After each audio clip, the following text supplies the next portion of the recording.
for another episode of Musical Chairs with me, CheerUpCharlie.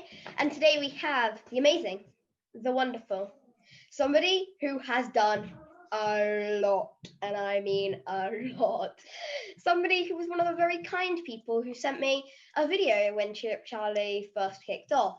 Somebody whose video is actually featured on my single. And a little buddy told me he's very kind, and by the way he sent a video, I think he is. He's Danny Hatchard, everybody! Woo, woo, woo, woo, woo. Hello. Hi, Danny. How are you? I'm good, Charlie. How you doing, kid? You all right? Yes, I'm very good, thank you. Good, good, good. So, if you're ready, we'll get straight into the questions. Mate, I'm ready. Born ready. What age did you discover you loved to perform, and what was the first song you ever performed? Mine was I Just Can't Wait to Be King. Oh, that's a good song. That's a good song. I was 11 years old, and the first song I ever sung was Where Is Love from Oliver Twist. Oh, that's a really nice song.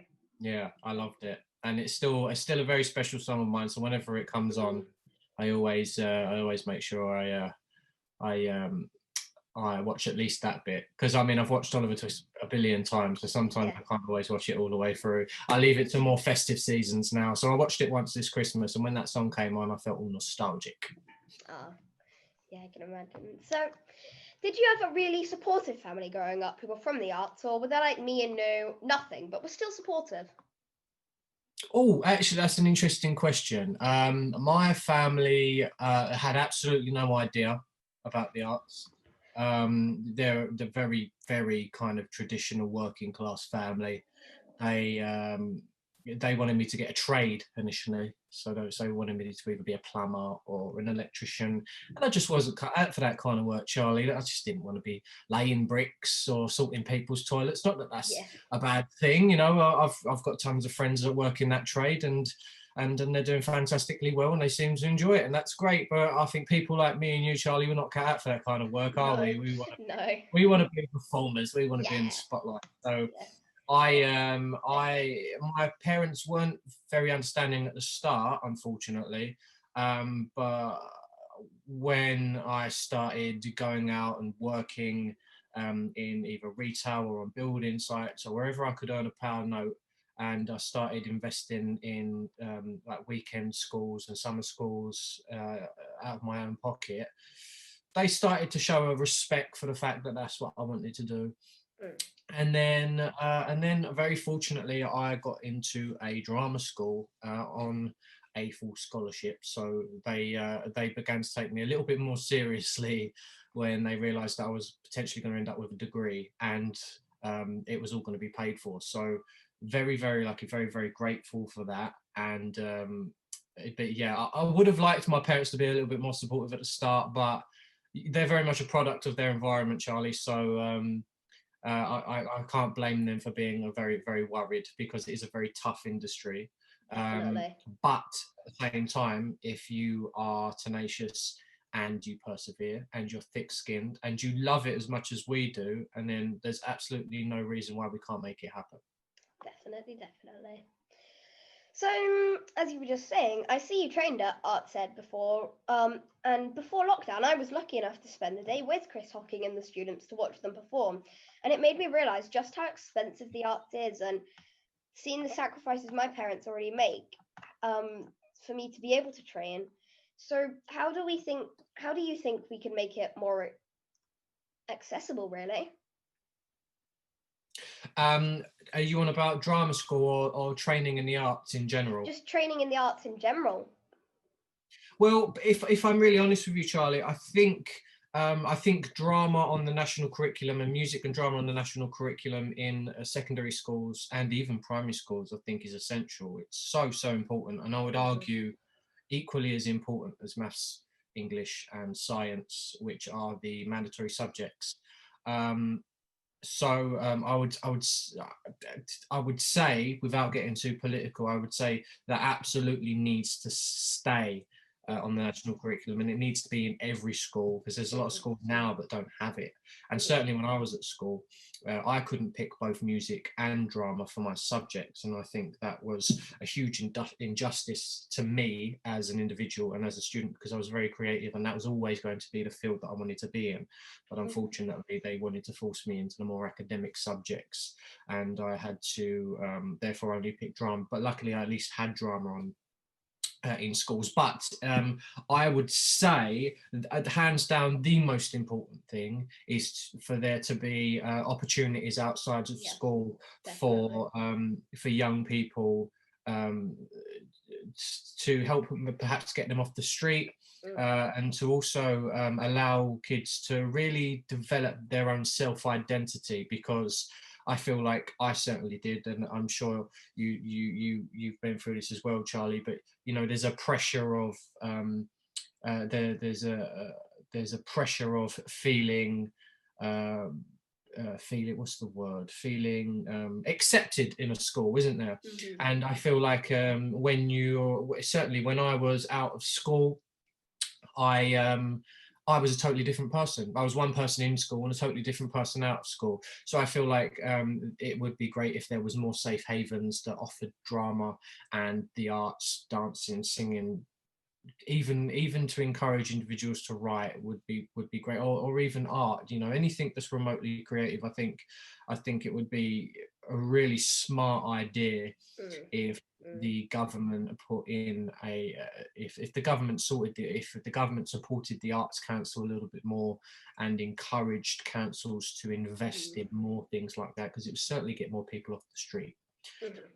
And it would I believe there would be more young up and coming working class actors in particular that would be coming through the cracks, because unfortunately actually it's becoming harder and harder and harder. There's a lot of scholarships that are being taken away now, so it's even harder to get one. There's a lot of drama clubs outside of schools that just don't exist anymore because there's no funding available, especially now in this unfortunate pandemic that we're going through. There's a lot of places that are completely losing funding and will cease to continue after this has all happened. So I think money is the answer to that question. I think the government just stick their hands in their pockets and they need to do something about it, and they need to invest in the arts, because without it, Charlie, what are we?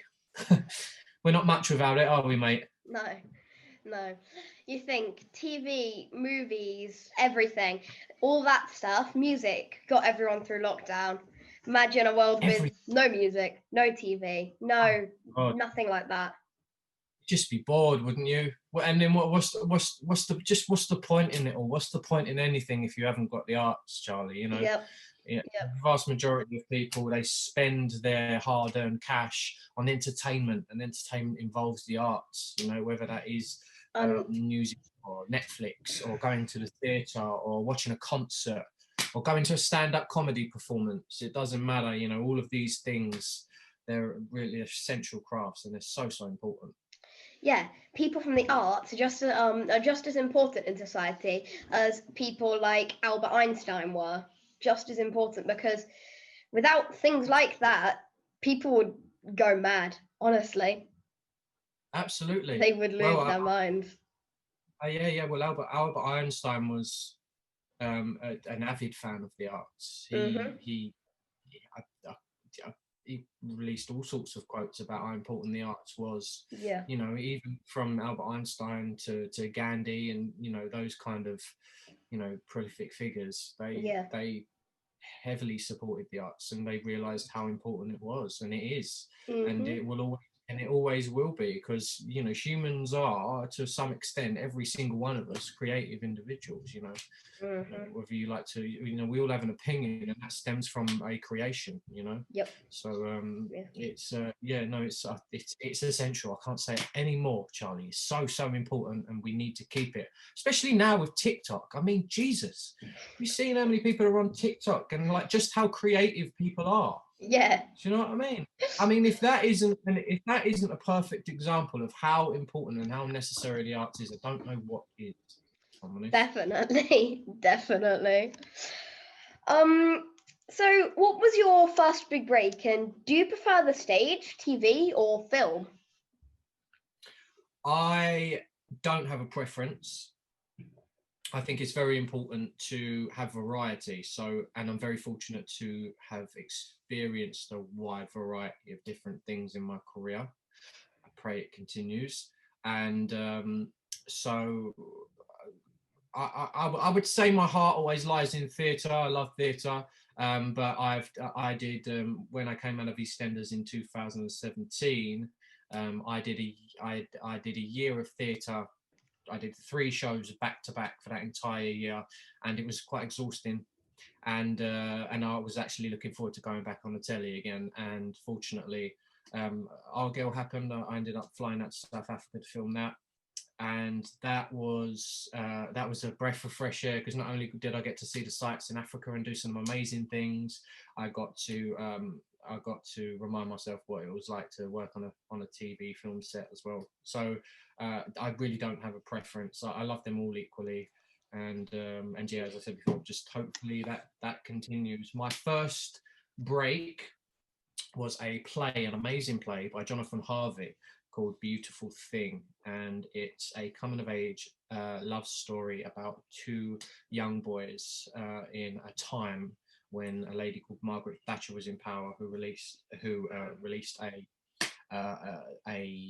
law called Section 28, which meant you weren't allowed to talk about homosexuality in schools, which was obviously incredibly suppressing and depressing for anybody that wanted to be themselves back then. So the play's about that, and it's about young love, and it's a comedy as well, and it was just such an honor to be a part of it, and still very, very current today. It still stands on its own 2 feet 20 odd years later, and to this day, out of all of the jobs that I've done, I'd say that is my favorite. Wow, that's cool. So, you obviously became a household name with your role as Lee in EastEnders, but what stood out to you most during your career? What stood out for me most? I would say Our Girl stood out for me most, I think, for numerous reasons. One in particular, I loved South Africa. It was just such a beautiful country. I loved everything about it. I'm a huge fan of nature, and I got to experience nature really up close and personal when I was out there. It was one of my dreams and biggest fears to swim with great white sharks, and I got to do that when I was out there. Wow.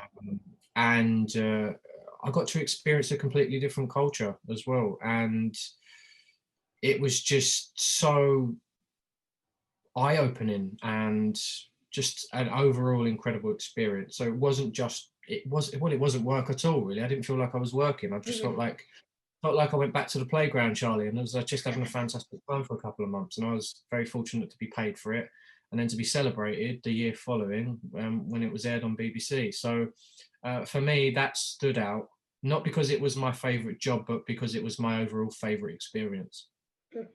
Very, very cool. So, as you know, #CheerUpCharlie was born to the. As you know, #CheerUpCharlie was born due to the bullying I received for my love of dance and song, particularly because I don't fit the stereotype of what a boy should do. You were one of the amazing people to send me a video of support and give me the courage to say enough is enough. I am so lucky that now my voice is starting to make a difference. How do you think we can change the negative behaviour that seems to evolve from the playground? Well, as I said before, I think putting drama into the curriculum in schools earlier on would definitely be favourable, because then what that does, Charlie, is that allows people to learn a little bit more about themselves and allow them to be more optimistic with regards to being, what's the word I'm looking for? Being a little bit more open about themselves. It's about, the arts, people in the arts are they're vulnerable. We're vulnerable creatures because, you know, we feel things. We're empaths. We feel things very deeply, and that's the reason why we're really creative. And I think that would encourage youngsters to, or, well, without sounding too condescending, younger people, I guess I should say, to open up about themselves and to realise their creative side. And I would say that would definitely be a good thing. In the playground is an interesting place. It's a really tricky one, that one. In classes, I'd say, you know, drama is definitely something that needs to be put on the curriculum very much younger. But with regards to being in the playground in particular, I would say some sort, definitely the anti-bullying program, where there's an anti-bullying ambassador in every school. That is essential. I think that is a necessity that needs to be in every school. And also there needs to be some sort of open conversation, because I think what adults do a lot, Charlie, is they assume that children are stupid, and they're not. Children are, you know, certainly in my experience, very, very intelligent, and actually sometimes more intelligent and more socially aware than most adults, because they spend most of their life socializing and learning about being and socializing. And I think some sort of thing in place in schools where everybody got to mix and learn how to understand and listen to each other, I think would be important. Because 9 times out of 10, Charlie, because I was bullied in school as well, and I was on the opposite end as well. You know, I was a naughty child as well. I was a mixture of both, unfortunately, but definitely not now. I like to consider myself a nice person now. But those people were misunderstood, I would say. And, you know, we don't know where they come from. We don't know what their life is like at home. And I feel like if everybody felt like they were cared for and they were listened to, I think, and they were taken seriously, I think generally school would be a much easier and much nicer environment to be around. I feel like a lot of bullying stems from a deep frustration, or from people not being able to be who they really want to be. And they can either be a product of bullying, or they can turn into a bully. You know, it's either way. So I would definitely say more conversation, more caring for the children, more listening, and more creative output, more encouragement of creative output. And you know, another thing as well, Charlie, that I feel like they don't do in schools, which I feel like should be essential, is I feel like scrap languages. I know this is going to be very, very this is probably going to be very controversial, but I say scrap languages because 98%, 99%, maybe even more than that, 99% of people that leave school don't go off to learn a new language. They just don't. We're not a bilingual country. Unfortunately, we're an ignorant country that don't want to learn any other language than English. So therefore, but in terms of being creative, I would say the vast majority of us have a very, very creative side, because we are creative animals. We love music. So honestly, Charlie, do you know what I think would really completely change schools forever, is making it mandatory to learn an instrument. I think that would be fantastic, because and then if everybody learned how to learn an instrument, they would have immediate access to an output if they were ever felt sad or angry, and then they wouldn't have to they wouldn't ever have to take it out on us creatives, Charlie, because they would then create it themselves, you know. Yeah. So that would be my way of dealing with it. But then again, I'm no professional on the matter, but I have experienced it like yourself, Charlie, and I do think that would probably be the best thing to do. Were you ever bullied as a child, or in this industry? Never in this industry.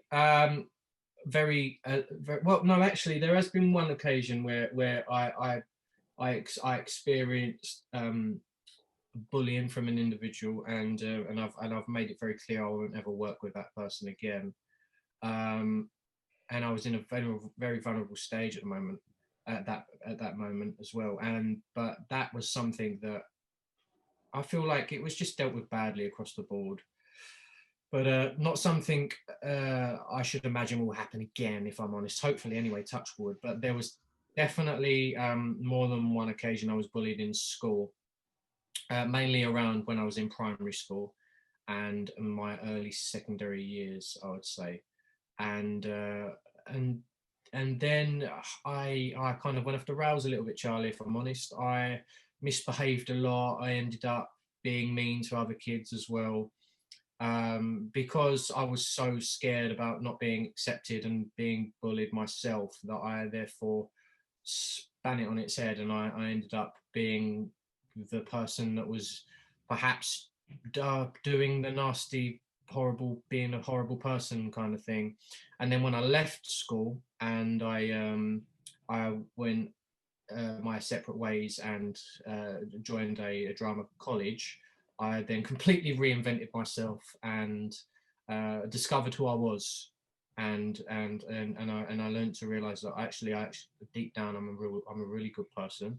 I'm a very creative person, very understanding. I like to consider myself an empath, and somebody who is non-judgmental, and somebody that just wants to live in an environment where I can create and love and be happy and healthy and meet amazingly inspiring people like yourself, Charlie.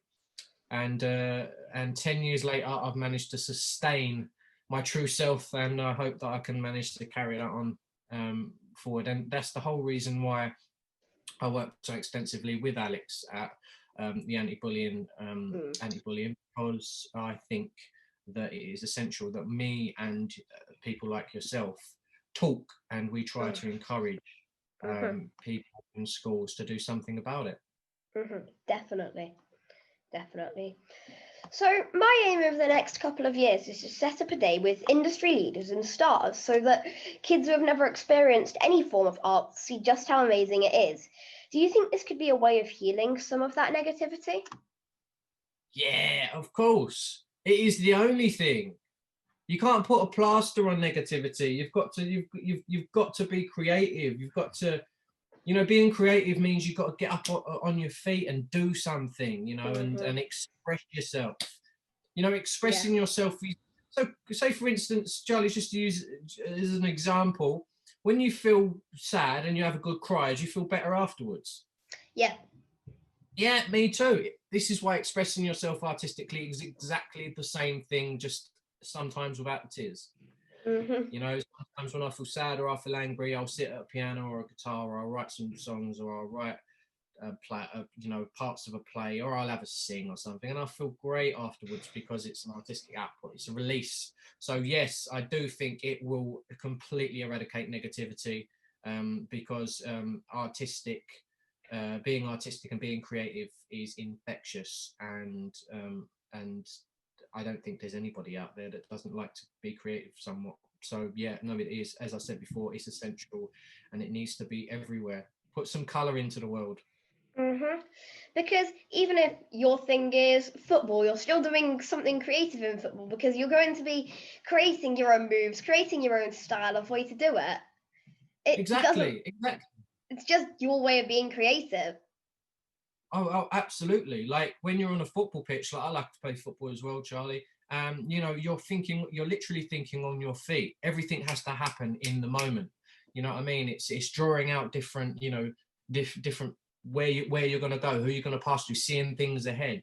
So without being creative, you can't think ahead. You can't. It's using your imagination. And using your imagination is asking that what if.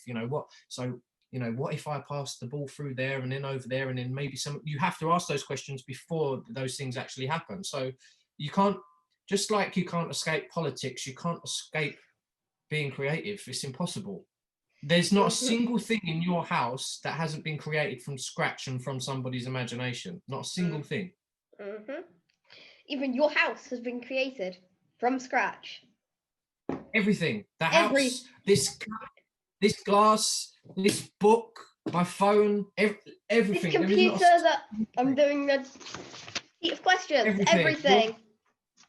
literally everything is. It all comes from. It all stems from a creation and and from a creative release. Yep. So now for some funny questions. Okay, I'm ready. What role would you most like to play, regardless of gender, animal, or age? Oh, animal or age? That's interesting. So it has to be. It has to be a role that has already been played. Yeah. Sure. Yeah. Let's Or go it that. could And it be makes. it could be any era, so it could be from the 20th century, it could be anything. Okay. Okay.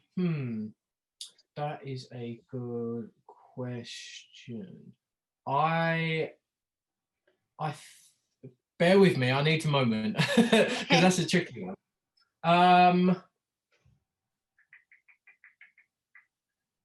I think. I'm torn between either TV or film. You could have more than one if you wanted. Okay, I mean, I am a huge fan. Like, I believe I'm born to play the part of action in West Side Story. So I would have liked to have played action in the film West Side Story. Cool. I would have also loved to. I would have loved to. I love Moulin Rouge. I think Moulin Rouge is dope. Like, it was like one of the big starouts for me. So the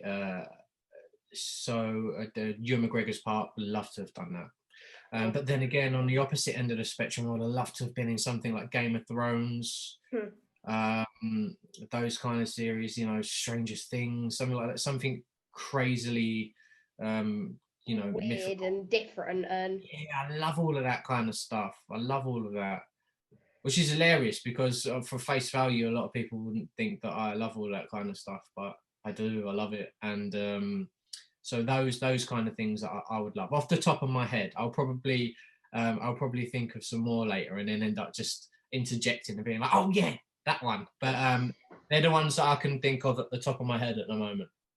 Cool. So, what do you still most get in trouble for? Because mine is asking really random questions, which I know there will be no answer to. Oh no, that's a good one. The thing I get most in trouble for is probably, and I can sometimes be a little too outspoken. I think sometimes I can be a little too honest, and I'm so unapologetic about it as well, Charlie. Yeah, I'm very unapologetic about it because I love it when people are black and white with me and very, very upfront with me, even if it's something that I don't want to hear. It makes me feel safe. It makes me feel comfortable when people are, like, to the point where if I stink and somebody says, "Dan, you stink, mate, have a wash," I would actually be grateful for it. Like, I'm that kind of guy. Do you know what I mean? Yeah. I'm probably a little bit better now, but I'm very upfront, very outspoken, in terms of I'm not scared to say how I feel about things. I'll get in trouble every now and then about that, but I think people are growing to accept that that's just who I am, and that's part of my makeup, unfortunately. So, have you ever tripped over or done anything embarrassing like that at an opening night or a red carpet event or something like that? Oh, yes. So I went to the Barking School of Performing Arts, and I did 2 years I did a 2-year intensive course on a contemporary dance course. Ooh. And yeah, I know not a lot of people know that, Charlie. So I did 2 years in a contemporary dance course, and I opening night at one of my shows, I did a backflip, and I overturned and landed on my bum in front of everyone on stage. So yeah, so I have literally landed on my bum after doing a backflip in front of everyone, but I styled it out nicely. However, it will come back to bite me in the bum because that evening it was recorded. So every now and then it pops back up again. Yes. That is definitely an interesting one. And another one as well was when I was very, very first starting out, Charlie. I think I was like 14. I did the very first amateur production of High School Musical, and in the original High School Musical, the musical on theatre, there's another role that isn't in the film called Jack Scott, and he's kind of like the narrator slash kind of like, he talks a lot to the audience slash to everyone that's in the show. God, it was 15 years ago now that I did that, so it was a long time ago. And I was very new to acting in front of an audience. And I was meant to come on at the beginning of Act 2 to say this whole monologue, and I didn't know what an Act 1 and an Act 2 was, and I didn't know what an interval was. I had no idea. I just didn't know. So at the end of Act 1, I decided to go out in the middle of the interval and say all of my lines to the audience, thinking that it was the beginning of Act 2. So that was interesting, because and then what I had to do at the beginning of Act 2, when the interval was finished, was go out and basically say the same lines again, which made me look very silly, but it was very funny to look back on. Oh, that's very, very mega. I've made some silly mistakes in my younger years, and some in my older years as well. What is your most disgusting habit? I fart. Far too much, Charlie. It's horrendous. I think it might be because of my vegan diet. So I eat a plant-based diet. I don't eat meat or anything like that. And it's Charlie, honestly, it's horrendous. I don't know how people around me put up with it. It is so bad. But it don't smell. It's just a noise. But it's just all the time. Do you know what I mean? It's just sometimes I'll wake myself up in the middle of the night farting. It's just, and it's just horrendous. And I've got to a point now where I'm just bored of apologising for it now, because there's not much I can do. Sometimes, Charlie, I'll fart and I won't even know if it's me. I'll be like, was that me? I'll have to. It's like, you know, when a dog farts and runs off. That's like me, honestly. That is my most disgusting habit, and it's not even a habit. It's just 9 times out of 10 an accident. so yeah. I love it how it's only 9 times out of 10 it's an accident, not 10 times out of 10 it's an accident. Oh, and, you know, the 10th time I'll say it was an accident and or deny it and blame it on somebody else. You know, it's one of the benefits of having a dog, Charlie. I can blame half of them on the dog. Oh, that's cool. So now's for a round of quickfire questions. Okay, let's go. Favourite place to holiday? St. Lucia. Chocolate or Haribo? Chocolate. Text or talk? Talk. Shoes or trainers? Trainers. Last song downloaded? Last song downloaded was what was it? Billie Eilish's album. I can't remember what it was, but yeah, Billie Eilish. Favourite musical? Passion by Stephen Sondheim. Superpower? Superpower, flying. First celebrity crush? First celebrity crush, a young actress called Anna Sophia Robb. Childhood book? Oh, Harry Potter. I know it's a boring answer, but it was. Oh no, I love Harry Potter. Yeah, it's just everybody will say that in my generation. It's just. I have a whole den outside in my back garden themed on Harry Potter. I love that, Charlie. I love that. Like, I genuinely, if I didn't have people that I live with, I would probably paint this house in Harry Potter colours. But yeah, it's me too. I'm a huge fan. Well, That's a good thing because Harry Potter house. Gryffindor's got to be in it. I mean, I don't want to be in any other house. You Hufflepuff, right? Mm-mm. Ravenclaw? Mm-mm. You're not Slytherin? Mm-hmm. Oh, no, I wasn't expecting that, Charlie. My opinion's changed of you now. My alter ego. Is it? Brilliant. It's good. Always be unexpected, Charlie. That's great. I love that. Well, when I went to watch Harry Potter and the Cursed Child, they found a member. They had to track down a member of the crew just so he could show me his right forearm because he had the dark mark. He actually got the dark mark tattooed onto his forearm. Brilliant. Do you know, I haven't seen The Cursed Child yet. Oh, it's really good. Yeah, Really I've heard. No, I actually did a play very recently. I wonder if I can get it up. Because you can also online or in bookstores and that you can buy the screenplay of Harry Potter and the Cursed Child. Oh, I've got to go and watch it first, though, Charlie. I've got to watch it first. A friend of mine, so I did this play called Eyes Closed, Ears Covered at the Bunker Theatre. There's me there.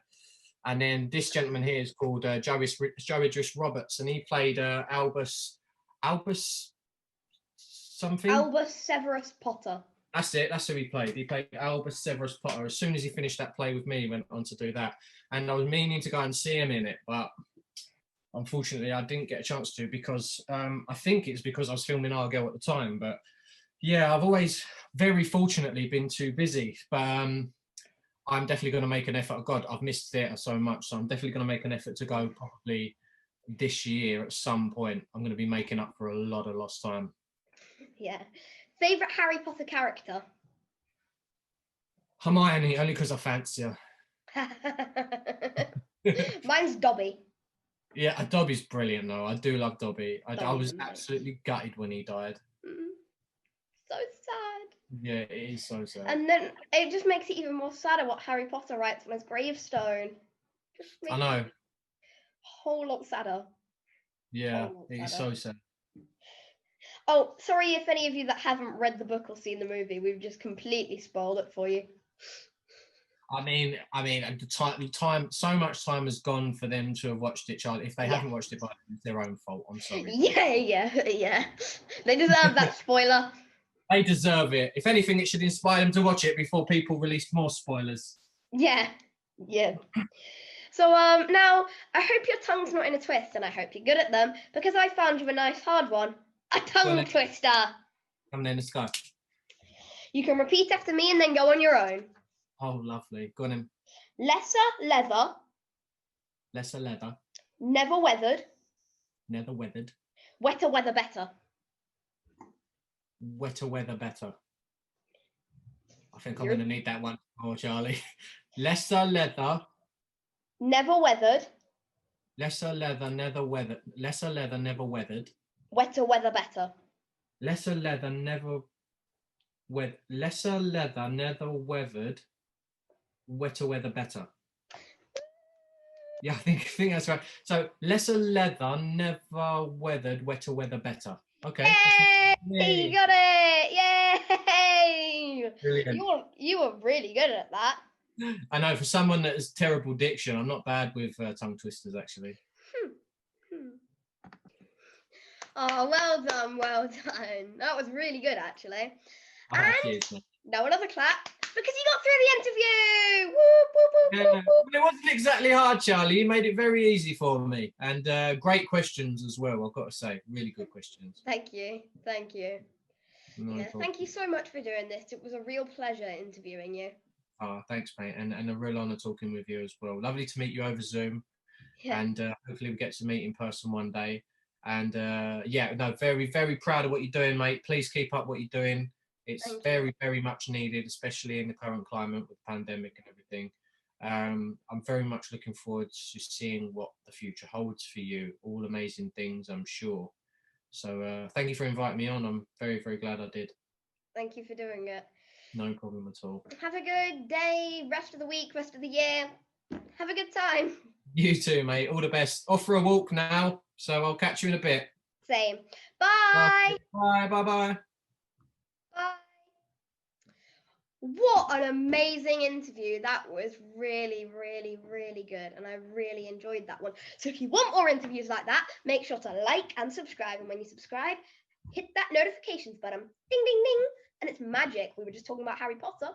It's magic because the subscribe button turns from red to white. And the like button, I don't really know what the like button does. Well, it definitely changes colour though. So yeah, like, subscribe, turn on that notifications button. Whoop, whoop, whoop, whoop. Oh, and then also go follow my Instagram because that's where we can make a change.